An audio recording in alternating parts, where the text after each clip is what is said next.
They say some stories are just stories, until they aren't.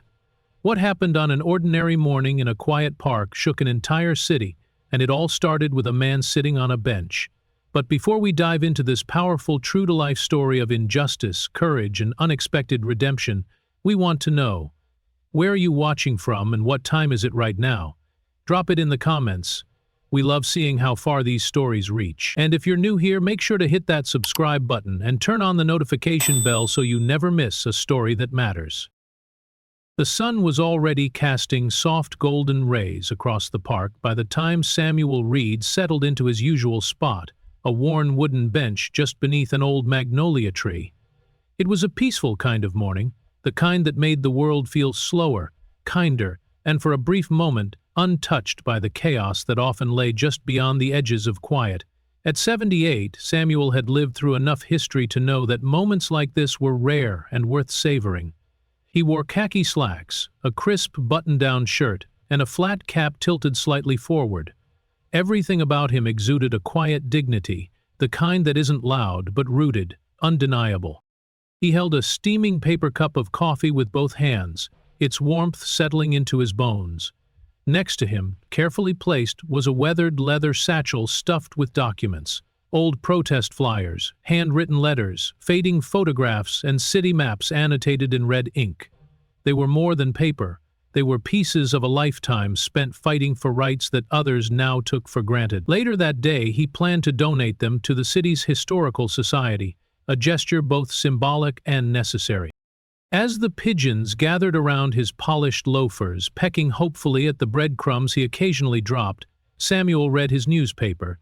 He wasn't looking for headlines, he already knew what the world was wrestling with. Injustice hadn't gone anywhere. But reading the news gave him structure, a kind of ritual that tethered him to the present while carrying the weight of the past. A couple joggers passed by and offered polite nods. Samuel returned the gestures with a slight tilt of his head, a small but intentional sign of acknowledgement, the kind of look that says, "I see you, I respect you." Clearwater Park was sacred to him. Decades earlier, he had marched through this very space, arm in arm with other protesters demanding desegregation. He remembered police lines. He remembered fear. He remembered hope, too. And now, in his older years, he sat in that same space, not to make noise, not to demand attention, but simply to exist in the peace he had helped carve out. This was his right, his park, his city. But peace is a fragile thing. Across the wide-open lawn, in the shade of a tall elm, a figure sat watching him. Dressed in a dark hoodie and jeans, the man seemed unremarkable, just another park-goer soaking in the morning calm. But there was a stillness to him that didn't fit. His eyes never wavered from Samuel. His hands rested loosely between his knees, but his posture betrayed a tension, a readiness like a held breath waiting to be released. Samuel didn't see him, not yet. For now, the scene remained undisturbed, a man, a bench, a coffee, and the illusion of calm. But everything was about to shift. Because in a world where history is always waiting to repeat itself, the quietest mornings can hide the loudest truths. On the far side of the park, near a low hedge framing the children's play area, the man in the hoodie remained motionless. His name was Jordan Hale, though no one here knew it. He wasn't from this neighborhood. He wasn't from Charleston at all. He had flown in the night before, checked into a nondescript hotel, and walked into the park just as dawn cracked the horizon. To any casual observer, he looked like just another guy taking a break, maybe waiting for a friend or killing time before a shift started. But there was purpose behind every glance, every breath he took, and today that purpose had a name: Samuel Reed. Jordan was a federal observer, part of an undercover division of the Department of Justice tasked with gathering first-hand evidence of systemic abuse and profiling in local police departments. Clearwater Park had shown up repeatedly in reports and complaints. The names changed, the stories varied slightly, but the pattern remained constant. People of color, especially elders and teens, were being harassed, questioned, even detained without cause. The local precinct had dismissed most of these complaints as misunderstandings. Jordan was here to find out the truth.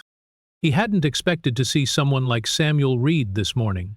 Samuel wasn't just a random retiree with a love for parks and birds. He was a name Jordan had heard whispered in civil rights circles for years, a veteran of marches, community forums, and policy fights, a man who had never sought the spotlight, but whose influence was deeply rooted in the fabric of the city's past struggles.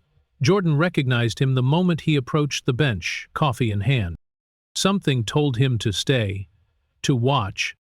Through his concealed earpiece, Jordan had access to local police dispatch chatter. Most of it was routine, traffic stops, minor disturbances, a lost dog, but then he heard the familiar tone shift. A unit was rerouted to Clearwater Park. Suspicious individual, male, possible loitering, near Fountain Bench. The code was vague, but Jordan knew what it meant. Someone had seen Samuel and decided he didn't belong. He muted the feed and shifted slightly, eyes narrowing. A black and white patrol car crept into the park. The sunlight caught its polished frame as it rolled slowly past the outer path, coming to a halt not far from Samuel's bench. The door opened, and out stepped Officer Ryan Malloy. Jordan exhaled slowly. Malloy was the reason he was here. Malloy had transferred from another district upstate just over 6 months ago.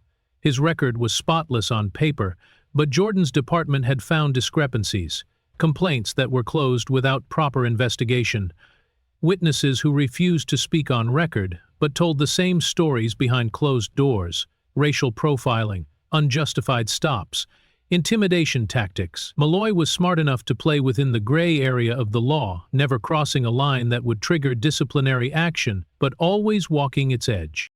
As Malloy approached, Jordan's hand hovered near the inside of his jacket where his ID badge rested, tucked beneath a light layer of fabric. He wouldn't reveal it yet, not unless things escalated. His role was to observe, document, and intervene only if absolutely necessary. Malloy's stride was casual but calculated. His boots crushed the dew-covered grass with each step. Jordan noted the way his hand rested too comfortably near his belt, close enough to his weapon to assert power, but not close enough to warrant alarm. It was a practiced stance. Samuel looked up as Malloy's shadow fell across him. Jordan couldn't hear their words clearly from where he sat, but body language spoke volumes. Samuel straightened his back, placed the newspaper on the bench, and folded his hands. Calm, composed, as if he'd been preparing for this moment his entire life. Jordan leaned forward slightly. He could read lips when he needed to. "Good morning, officer," Samuel said with a polite nod. Malloy said something in return, too quiet to catch, but his body shifted subtly. Shoulders squared, stance widened. A question, a challenge. Samuel responded without rising. Whatever he said, it made Malloy flinch, barely. A question of authority, perhaps. Or a refusal to comply with a vague demand? Jordan's jaw tensed. This was how it started, always the same. A harmless question turned into a confrontation because of one man's pride. He watched as Malloy stepped closer, now towering over Samuel, who still hadn't moved from the bench. Malloy's voice rose just enough for Jordan to hear snippets. ID, loitering, not a resident. Jordan's pulse quickened. He pulled out his phone and began recording silently. His thumb hovered over the emergency contact tab for his team. Samuel's hands never moved. His voice, though faint, carried the rhythm of someone who had given this exact explanation many times before. He wasn't being difficult, he was being principled. Malloy didn't like that. Jordan could see it in the way his fingers twitched. Then Malloy reached forward. That's when Jordan stood up. He didn't move quickly, no sudden movements, but deliberately, making sure Malloy could see him approaching from across the path. Jordan's hoodie still shaded part of his face, but as he got closer he pulled it back, letting the sunlight touch his features. Calm, steady. When he was about 10 feet away he spoke, not loud, but with a tone that cut clean through the morning air. "Officer Malloy," he said, "that's enough." Malloy turned, startled. "This is a police matter, sir. Please move along." Jordan stopped, feet planted. "No. I think I'll stay right here." The tension in the air thickened. Bystanders who had been walking their dogs, jogging, or pushing strollers began to slow. Some pulled out phones. The scene was changing, shifting from a quiet confrontation to something much more public. Malloy's eyes darted between Jordan and Samuel. Sir, I'm asking you to leave. Jordan reached into his inner jacket pocket slowly. And I'm asking you to think carefully before you escalate this further. He flipped open the badge. The Department of Justice emblem gleamed in the morning sun. There was no mistaking it, no room for bluffing. Malloy blinked. His hand dropped from Samuel's arm. Jordan stepped closer, now standing beside Samuel, who had watched the entire exchange silently. "Are you okay, Mr. Reed?" he asked gently. Samuel nodded. "I'm fine." Jordan turned to Malloy. "You're relieved of this interaction. Now." Malloy hesitated, pride battling reason, but the weight of witnesses, cameras, and a federal badge was too much. He stepped back, his face flushed with anger, but his authority had evaporated. Jordan didn't smile. He didn't gloat. He simply stood beside Samuel like a shield. Because sometimes, that's all it takes to stop a cycle, one person willing to stand while another refuses to move. Officer Ryan Malloy wasn't supposed to be on this patrol route today. His name hadn't even been on the roster for Clearwater Park that morning. But when a vague call came through dispatch, possible loitering, male, non-resident-looking individual near the central bench, he had volunteered immediately. He didn't ask for clarification, didn't need to. He already had a picture in his head of who he'd find. He'd worked in enough neighborhoods to know the type. Older, alone, doesn't look like he belongs, probably no ID, probably here to stir up something, just another excuse to check things out and remind folks whose territory this was. What Ryan didn't realize, what he couldn't have known, was that this would be the last day he made assumptions unchecked. As he pulled his cruiser into the park's narrow driveway, the early morning sun bounced off the polished hood, casting long shadows across the neatly trimmed lawn. The park was beginning to wake up. Joggers stretched along the path, dog walkers chatted near the fountain, and the occasional cyclist weaved past rows of park benches. On any other morning, and Samuel Reed wasn't just any other man. Ryan stepped out of his vehicle, adjusting his duty belt with one hand, the other resting close to his sidearm in that half-casual, half-intimidating way he'd perfected over the years. His posture was practiced, tall, alert, slightly aggressive, but not enough to get written up. He scanned the area quickly, his gaze landing on Samuel, seated calmly with a coffee in hand, newspaper folded in his lap. Old, black, alone. Ryan's jaw tensed. He started across the park, his boots crunching softly over the grass and fallen leaves. As he approached, his mind was already forming the narrative he'd report back. Non-compliant, possible threat, couldn't verify identity. It was always the same. That's how you stayed safe on paper, by writing the story before the story had a chance to unfold. "Morning," he called out as he neared the bench, though there was no friendliness in his tone. Samuel looked up, eyes clear and calm. "Morning, officer," he said evenly. Ryan nodded once, more to himself than to the man in front of him. He took in the details quickly, the coffee, the polished shoes, the leather satchel. He didn't like it, too put together, too deliberate, like the man was trying to prove something. He shifted his stance slightly, letting his shadow fall across Samuel. "Can I ask what you're doing here, sir?" Samuel didn't flinch. "Just enjoying the morning, as I do most days." Ryan raised an eyebrow. "This park is mostly for local residents." "I live 3 blocks away," Samuel replied. His voice didn't change. Ryan's fingers resumed their tapping against his belt. "Do you have ID to confirm that?" Samuel didn't move. "I don't usually carry my driver's license when I'm taking a walk." "I don't believe that's required by law, officer." A pause. The park remained unaware of the conversation's shift. A child squealed at the swings, a jogger passed by, earbuds in, but the temperature between the two men dropped noticeably. Ryan took another step forward. "Maybe you should," he said with a hint of a smirk. Samuel folded his newspaper carefully and set it aside. He straightened, not aggressively but purposefully. He met the officer's gaze directly. "Is there a reason you're speaking to me this morning, officer?" "Malloy," he replied, trying to keep the edge from his voice. "I received a call." "What kind of call?" Samuel asked. "A report about someone suspicious sitting near the fountain." Samuel raised an eyebrow. "Sitting near a fountain? In a public park? Ryan's jaw tightened further. Are you refusing to comply with a lawful order? I'm refusing to be treated like a suspect without cause. Ryan's hand drifted toward his radio mic, thumb hovering. And then came the voice. Officer Malloy, that's enough. Ryan whipped around.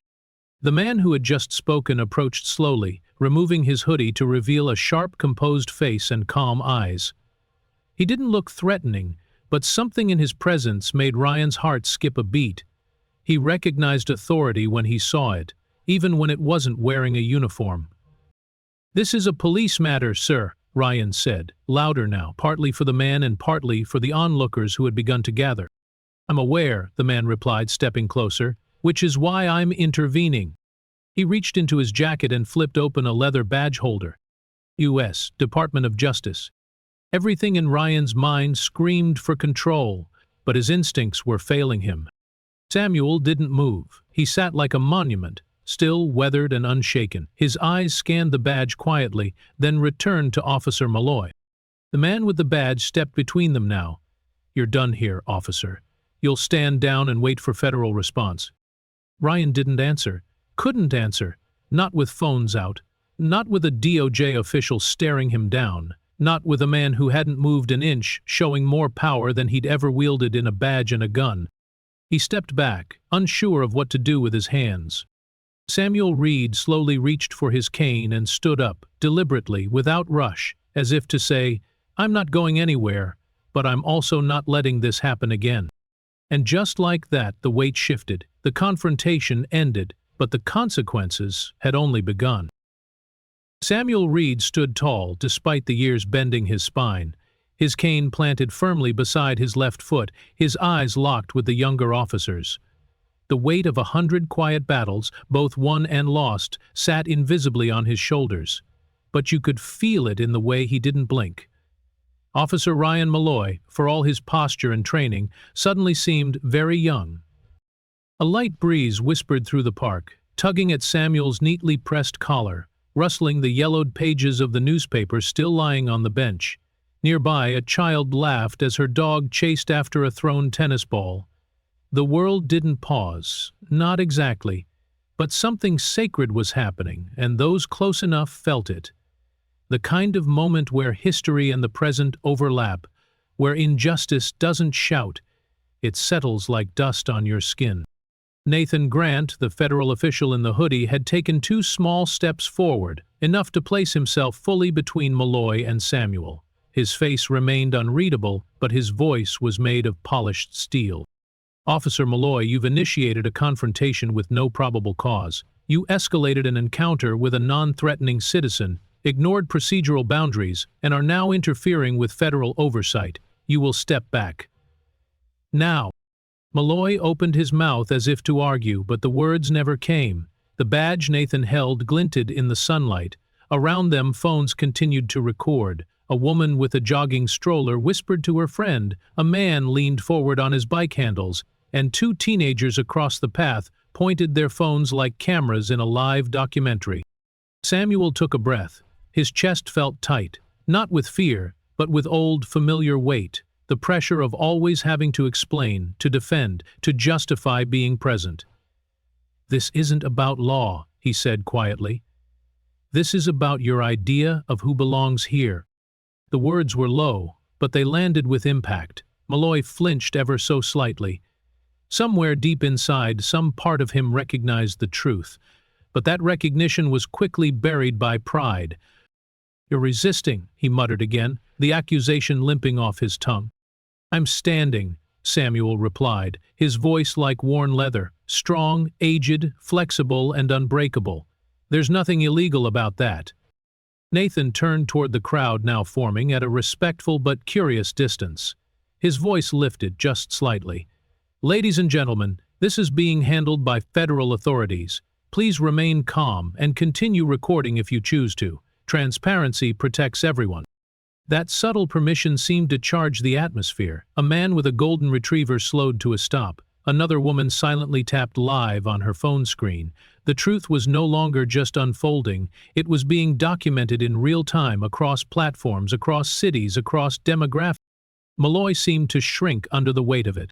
He grabbed at Samuel's wrist, not roughly but firmly enough to declare intent. "You're coming with me." Samuel's cane fell clattering to the ground. In an instant Nathan stepped in, not lunging, not shouting. Instead, he reached into his jacket pocket with controlled calm. Malloy's entire posture stiffened. But the hand that emerged from Nathan's coat wasn't holding a weapon, it held a leather badge wallet. He flipped it open again, this time for everyone to see. "Deputy Director Nathan Grant," he said firmly, "United States Department of Justice, this is now a federal matter." Gasps rippled through the small crowd.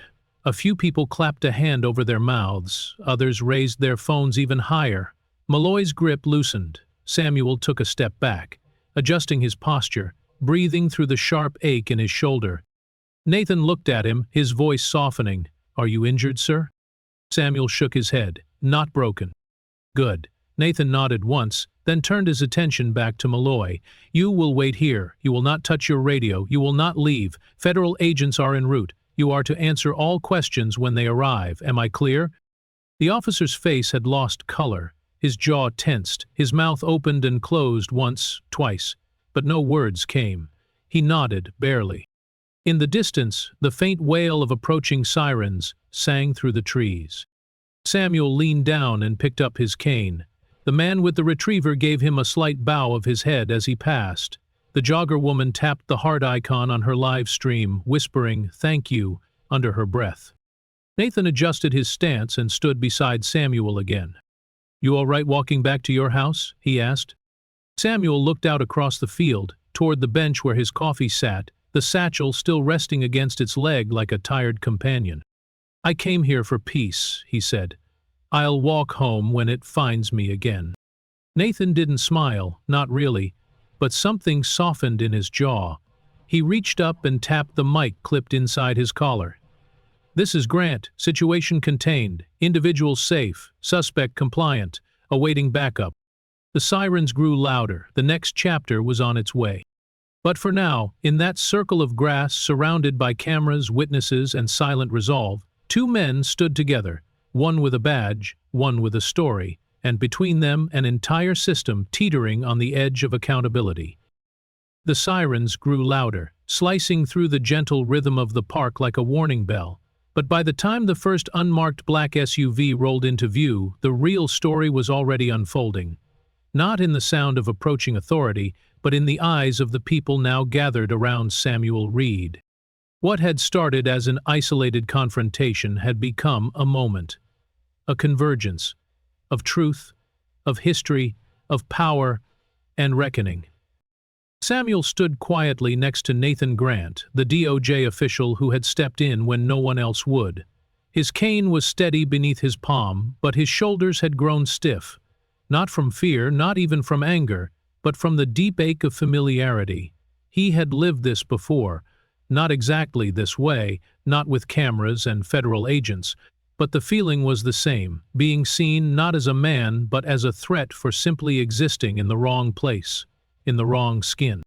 The first SUV stopped near the fountain. Two federal agents stepped out, both dressed in sharp suits, eyes scanning quickly.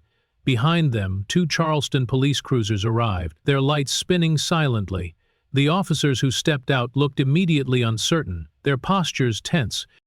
Nathan turned to Samuel. "You don't have to say anything more today if you don't want to," he said. Samuel nodded once. "I've said enough. It's time someone else did the listening." Agent Clark, the taller of the two federal men, approached Officer Malloy. His tone was measured, but with an unmistakable edge. "Surrender your radio, your sidearm, and your badge." Malloy's face was pale. "This is all a misunderstanding. I was responding to a call." "We have video from 6 separate witnesses," Clark interrupted. "We have your body cam footage, and we have probable cause for an internal investigation into your conduct. You will comply." Malloy opened his mouth, but the words never came. Slowly, stiffly, he removed the items one by one. The gun, the badge, the radio. Clark took them, handed them off to his partner, then gestured for Malloy to follow. As the officer was escorted away, no cuffs, not yet, but no dignity either, murmurs spread through the growing crowd. Some people clapped. A few just watched in silence. One man whispered, "It's about damn time." Samuel remained rooted to the ground. The fight wasn't over. This wasn't victory, not yet, but it was something. Nathan stayed beside him. "We'll need your statement, of course. We'll handle it respectfully." "Later," Samuel said. "I'd like to sit first." Nathan helped him back to the bench, the same one where everything had started. Samuel eased himself down slowly, his joints protesting with quiet creaks. He reached for his now cold coffee and held it, more for grounding than for warmth. Around them, the park was no longer a backdrop, it was center stage, and Samuel, whether he wanted it or not, was the one in the spotlight. A young reporter approached, microphone in hand, camera operator trailing behind. "Mr. Reed," she said, "can we ask you a few questions?" Nathan was about to intervene, but Samuel raised a hand. "It's all right," he said, "just one." The reporter nodded eagerly. "Do you feel justice has been served today?" Samuel looked up at her, his expression unreadable. He was quiet for a long time. Then he answered, "Justice doesn't come in a single moment. It comes in a million choices that follow. Today was one of them." She blinked, surprised. "Thank you," she said, and stepped back. More onlookers filtered in. Some nodded in respect, others simply stood nearby, unsure of what to say but knowing they needed to be there. An elderly woman placed a hand over her heart. A teenage boy saluted quietly. A young girl holding her father's hand looked up and whispered, "Is that the man from the bench?" And the father answered softly, "Yes, sweetheart, that's him." The sun had shifted higher in the sky now, casting stronger light across the park. The oaks rustled overhead. Life was moving again, but slower, with more awareness, more eyes open. Nathan sat beside Samuel, offering him a bottle of water. "You know this is going to explode online, right?" Samuel gave a tired smile. "Let it. If it helps someone else stay seated when the world tells them to move, it's worth it." Nathan nodded slowly, looking out at the crowd. "You changed something today, not just in this park." Samuel didn't respond. He didn't need to. The weight in his chest wasn't pride, it was responsibility. Just then another figure approached, a woman in her 40s wearing a dark blue blazer and carrying a clipboard. She introduced herself as Deputy Mayor Allen. "Mr. Reed, the mayor has asked to speak with you personally when you're ready. We'll provide transportation. We want to make this right." Samuel studied her for a moment. "Then start by listening." She nodded, sincerely. "We are." Behind them, federal agents were still speaking with witnesses, collecting statements, logging evidence. The process was slow but deliberate. No one rushed, no one brushed anything aside. And for the first time in a long time, Samuel felt something stirring. Not anger, not hope exactly, but a calm kind of fire. Purpose. Resolve. This wasn't over.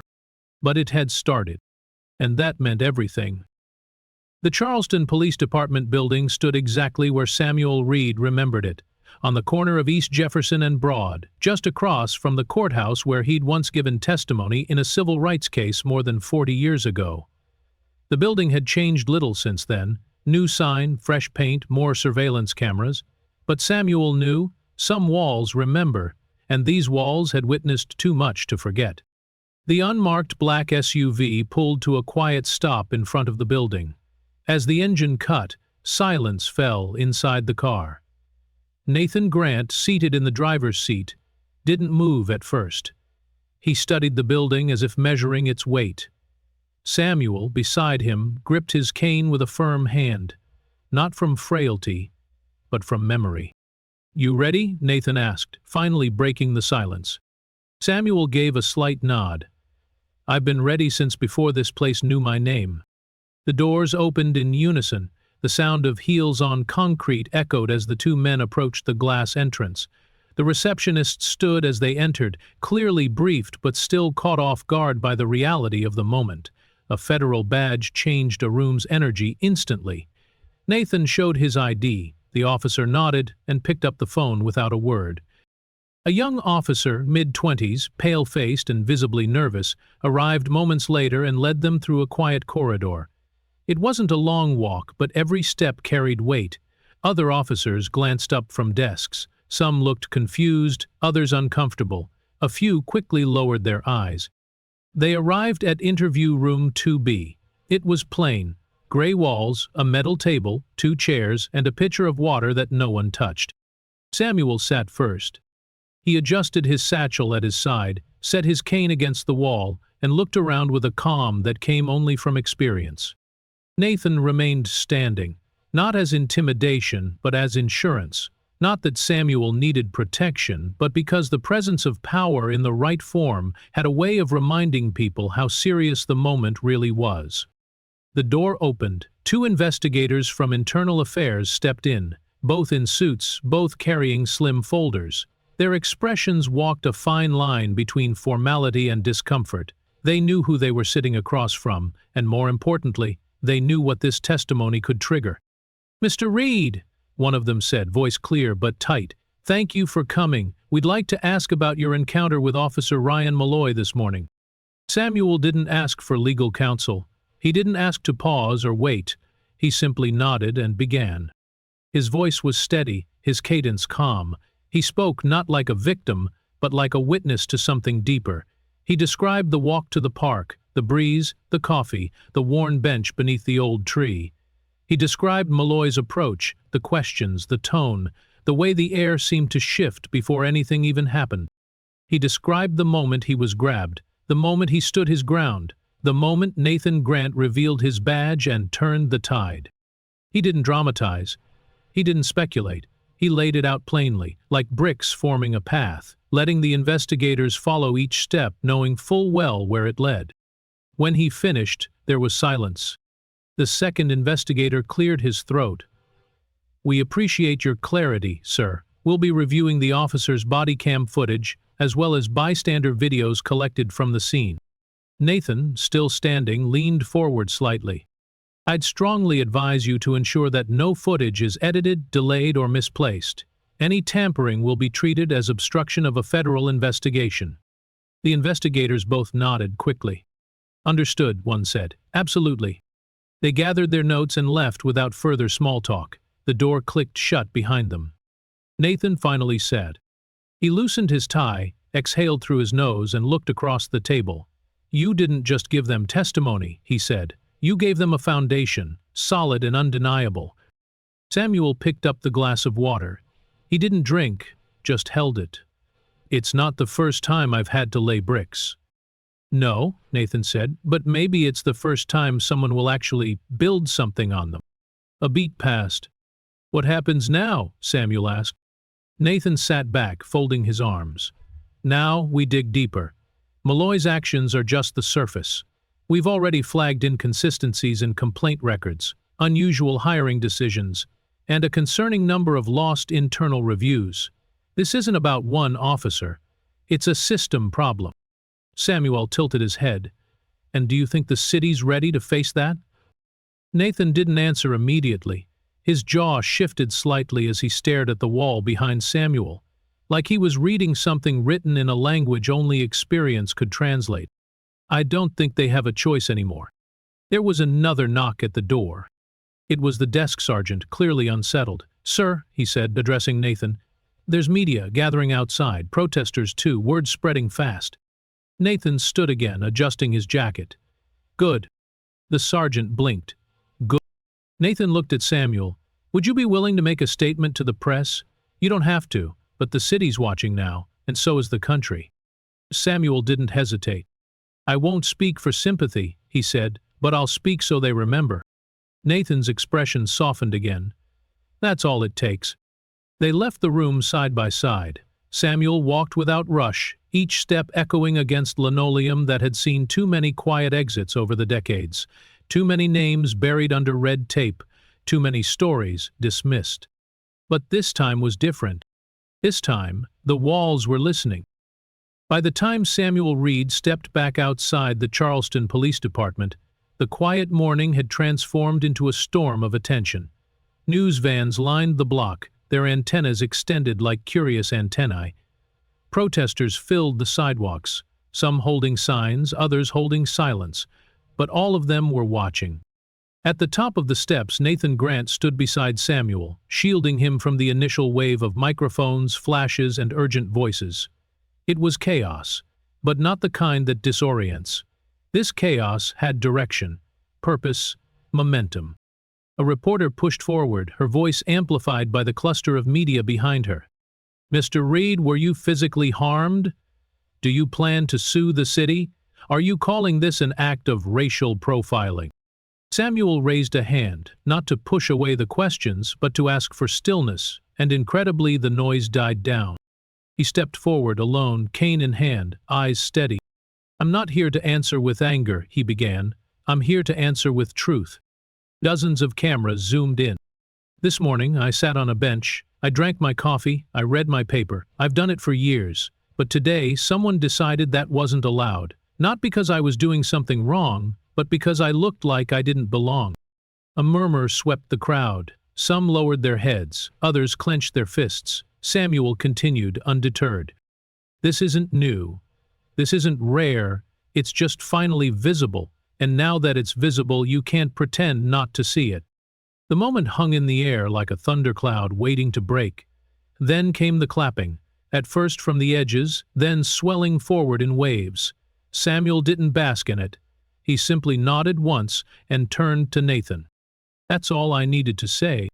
Nathan led him back down the steps. Later that evening, the footage was everywhere. National networks ran it during prime time. Headlines followed. "Elderly man confronted by police officer sparks federal inquiry. DOJ steps in after civil rights clash. Samuel Reed, the man on the bench." And more importantly, people were talking. Not just in Charleston, but across the country. Online, the videos went viral. TikTok users clipped Samuel's quote, "Not because I was doing something wrong, but because I looked like I didn't belong," overlaying it with footage from other cities. Twitter exploded, with threads sharing similar stories. Reddit built timelines analyzing police records. Instagram pages reposted live-stream clips and turned them into reels of solidarity. But the noise wasn't just digital. 2 nights later, the Charleston City Council convened a special open meeting.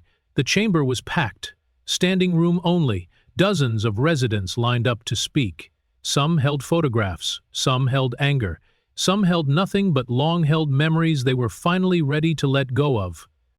A retired schoolteacher shared how he'd been pulled over 3 times in the same week for fitting a description. A businesswoman spoke of her teenage son being stopped walking home in broad daylight, accused of casing homes in his own neighborhood. An elderly woman, her voice cracking, told how her husband, now gone, had once sat in that same park and was asked to leave by another officer decades earlier. Samuel sat quietly in the back, cane propped beside him, listening to every voice. He didn't speak that night. He didn't need to. His presence was enough. A silent anchor as the stories poured out. As a city exhaled years of silence into a room that could no longer ignore it. Nathan sat beside him, jotting notes, speaking softly with attorneys and community leaders during breaks. His team had already begun pulling department records, and what they found confirmed what many had long suspected. Officer Ryan Malloy's record wasn't clean. In fact, it was deeply stained. Complaints from his previous post in another county, excessive force, profiling, harassment. Several had mysteriously disappeared from the official record during his transfer. Someone had scrubbed them, covered them, protected him.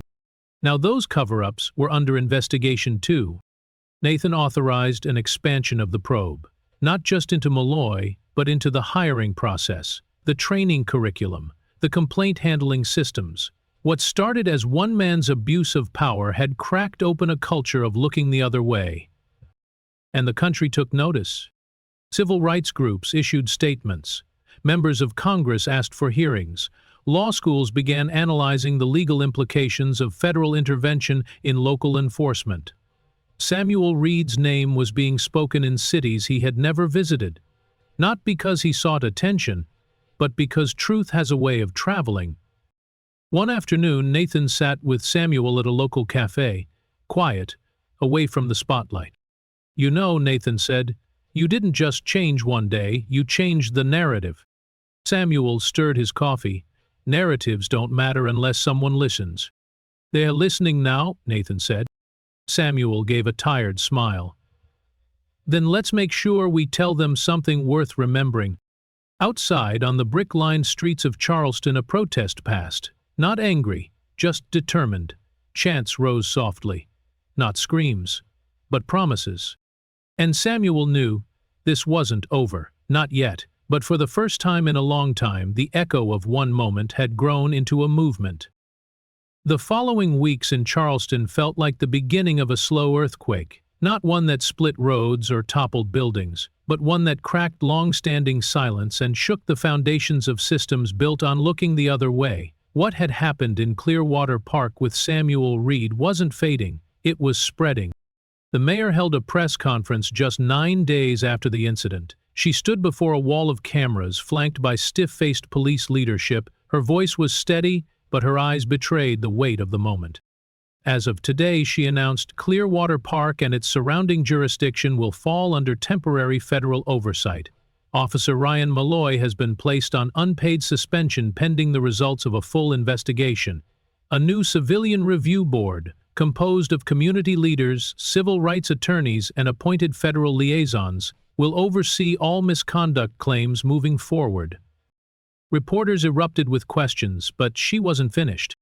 In addition, she said, Charleston PD will undergo a department-wide audit, beginning with a comprehensive review of all use-of-force incidents, complaint resolutions, and hiring practices from the last 10 years.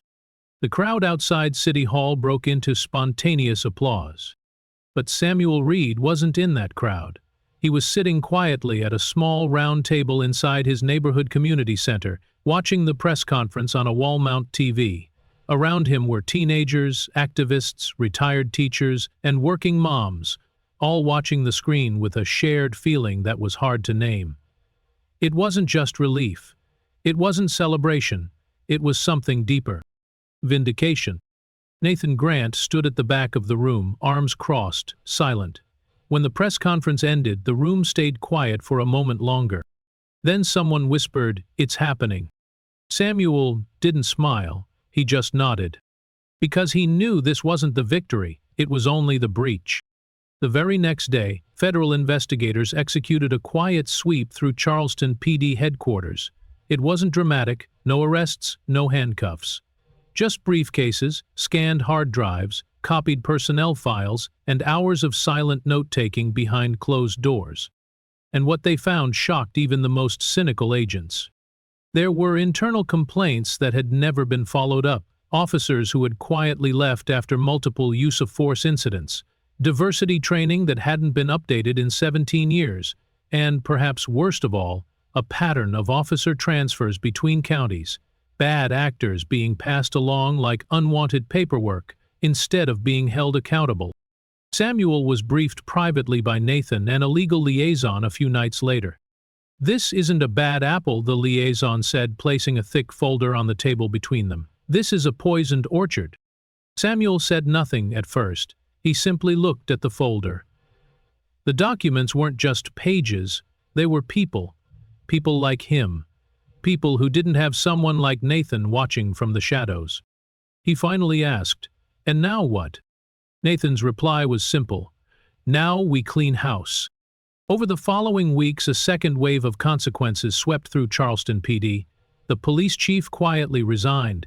3 senior officers were placed under internal investigation. Several mid-level supervisors were removed from desk duty while their records were audited. And more people began to speak. An anonymous tip line created by the Civilian Review Board received over 200 calls in its first 72 hours. Former officers, current officers, citizens too scared to ever file a report. Until now. One of those calls led investigators to a file cabinet hidden in a locked supply closet in an auxiliary office. Inside, dozens of handwritten complaint forms never processed. Many of them years old, most of them from people of color. When that story hit the evening news, Charleston erupted again. But this time, it wasn't protest in the streets, it was presence. In town halls, in council meetings, in late-night planning sessions in community centers. The people of Charleston weren't just demanding answers anymore, they were offering solutions. And Samuel Reed, without trying, became their compass. He didn't want to lead, he never asked to, but people listened when he spoke, because he didn't speak in slogans, he spoke in stories, truths, wounds and wisdom carved from decades of being ignored. He told them, real change isn't about taking something down, it's about building something better in its place. If you tear down the walls but never lay a new foundation, the next version of this will just look different, but hurt the same. And they listened.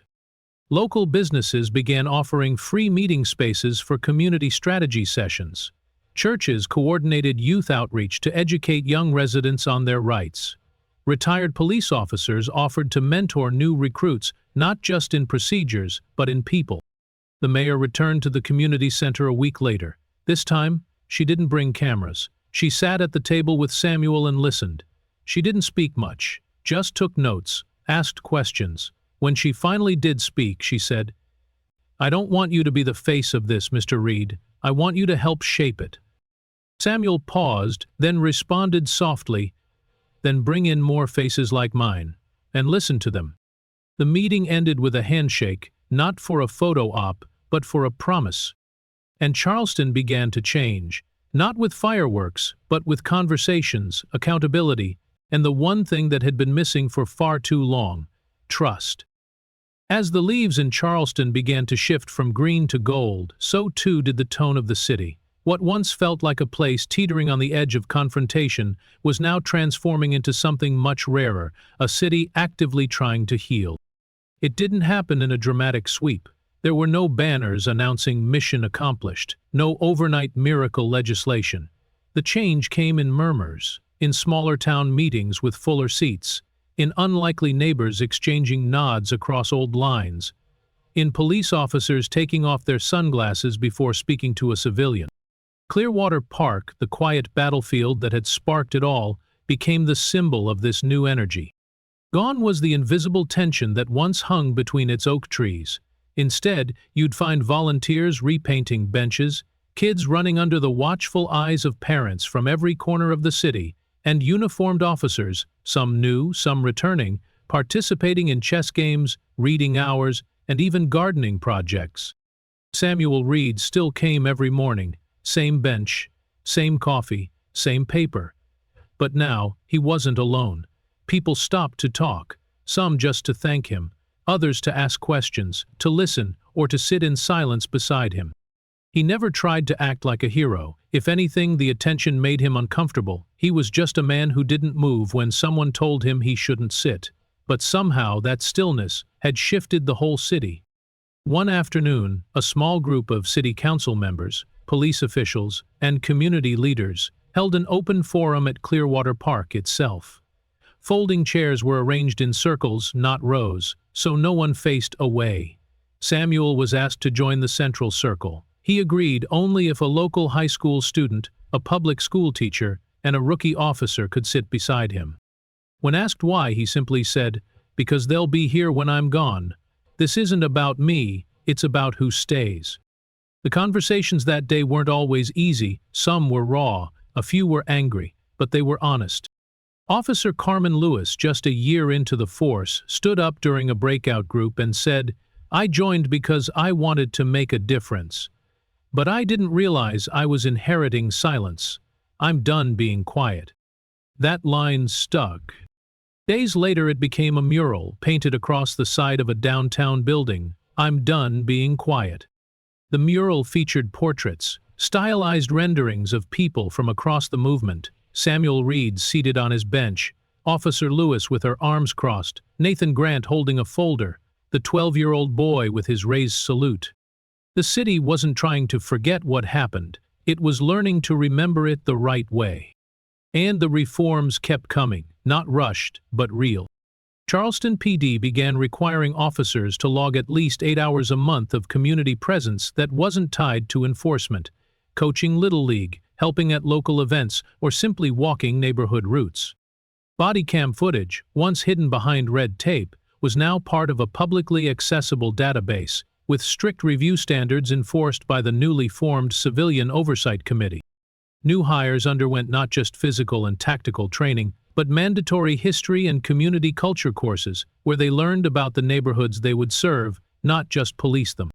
Officers were now encouraged to sit in on town halls, not as authority figures, but as listeners. But not everyone was celebrating. There were still those resistant to the shift, vocal critics who accused the city of going soft or politicizing law enforcement. Some officers resigned. A few lawsuits were filed by those claiming wrongful termination or unfair scrutiny. Samuel noticed the glances, the tension still present in some places. "Change makes enemies," he said once to Nathan during a quiet walk around the park, "especially when it threatens comfort." Nathan replied, "But silence makes casualties." They kept walking. Then came the call from the White House. It wasn't a full-blown federal summit, just a quiet invitation. A recognition. The administration had taken note of Charleston's transformation and wanted to learn from it. Samuel was invited to speak, not as a politician, not as a consultant, but as a citizen. He declined the first time. "I don't need a podium," he said, "the bench is enough." But eventually he agreed, on one condition, that a delegation of Charleston's youth leaders, activists, and community voices went with him, not behind him, with him. When they arrived in D.C., standing before one of the nation's most iconic buildings, one of the students, 16-year-old Jamal Ortiz, whispered, "You really started this with just a cup of coffee and a newspaper?" Samuel smiled. "No, I started it by staying seated when someone else told me to stand." Inside, Samuel didn't deliver a speech, he told a story. One voice representing many, one act of quiet resistance that turned into a chorus of change. He ended with this: "Progress isn't loud, it's stubborn. It shows up every morning like an old man on a park bench with the audacity to believe he belongs there and the courage to prove it, over and over again." The room rose in a standing ovation, not just for Samuel, but for every story his voice carried with it. The air in Charleston that winter carried a different weight, not heavy like before, but full, like the city had taken a deep breath and was holding it, not in fear, but in anticipation. Something had shifted, not only in the government or the police department, but in the way people looked at each other. Longer, gentler, more aware. Clearwater Park, once a quiet backdrop to an almost forgotten man's morning routine, had become a destination, not for spectacle, but for reflection. School trips were scheduled there. Teachers taught the Reed incident in local civics classes. College students wrote essays on its impact. And at the center of it all was the bench. No barrier, no museum plaque, just the same worn seat beneath the same old tree. But now, people approached it differently. Some sat in silence, others took photos. A few left notes beneath the bench, handwritten letters with words like "thank you" and "I see you now." Samuel Reed still came most mornings, and he still didn't say much unless asked. One day, as he sipped his coffee in the pale sun, a little girl ran ahead of her mother and stopped in front of him. "Are you the man from the statue?" she asked, pointing toward the new bronze sculpture installed nearby. Samuel chuckled, eyes crinkling. "No, little one," he said softly, "the statues of all the people who stood still when the world tried to move them." Her mother caught up, breathless and embarrassed. "I'm so sorry, she's just very curious." Samuel waved it off with a smile. Curiosity's the first step to change. They sat with him for a while. They weren't the first, they wouldn't be the last. Across town, the ripple effects kept growing. Officer Carmen Lewis, now promoted to sergeant, led a new division, community integration and restorative policing. Their approach was simple: listen first, serve second. Officers were evaluated not just on arrests made or calls handled, but on trust earned, on respect given. Mayor Sanderson appointed 3 more members to the Civilian Review Board, all chosen by public nomination. One was a public school counselor, another a youth pastor. The third, a former critic of the mayor herself. It was symbolic and practical. Real reform required real opposition. Nathan Grant returned to Charleston monthly, not as an overseer anymore, as a partner. He helped finalize a memorandum that allowed federal community collaboration in shaping officer training nationwide. Charleston's model was now being reviewed by 5 other cities. During one visit, he and Samuel shared coffee again, just like they had in the early days. "You ever think we'd get this far?" Nathan asked, watching the wind stir fallen leaves. Samuel sipped his coffee, thoughtful. "I never thought we'd stop trying. That was enough." "Do you think it'll last?" Samuel looked toward the statue, toward the kids climbing on its base, laughing under the same trees where tension once lived. "It'll last," he said, "if enough people choose to carry it." That's what hope was now, not a feeling, a decision. Months later, Unity Day returned to Charleston. This time it wasn't just a local event. Delegations from Atlanta, Memphis, New Orleans, and even Chicago sent representatives. The mayor gave a short speech. Sergeant Lewis spoke on building bridges. But the moment everyone waited for, as always, was Samuel. He walked slowly to the microphone, cane in hand, eyes steady as ever. But this time something was different. He wasn't alone. Nathan stood behind him. So did Officer Lewis. So did Jamal Ortiz, the once silent student who now led youth outreach programs across the city. Samuel looked out at the sea of faces, took a breath and said, "Hope isn't something you wait for, it's something you plant, and if you're lucky, if you're brave, it grows into something bigger than you ever imagined." The crowd erupted, not wild cheers, but a long, rising applause, the kind that meant something, the kind that carried weight. And Samuel just nodded, stepped back, and took his seat again. Sometimes it takes just one quiet act to echo through an entire city. Samuel Reed didn't march. He didn't shout. He simply stayed seated, and that stillness shook the system. His story reminds us that change isn't always loud. It's persistent, it's patient, and it starts with someone, somewhere, refusing to be moved. If this story touched you, if it reminded you of the quiet power we all carry inside us, then now's your turn. Tell us in the comments what country you're watching from and what time it is where you are right now. What part of this story moved you most? And don't forget, like this video to help more people see it. Subscribe to our channel so you never miss powerful stories like this. Turn on notifications so you're the first to know when a new video drops. Because together we're not just watching stories, we're part of a community that believes in better.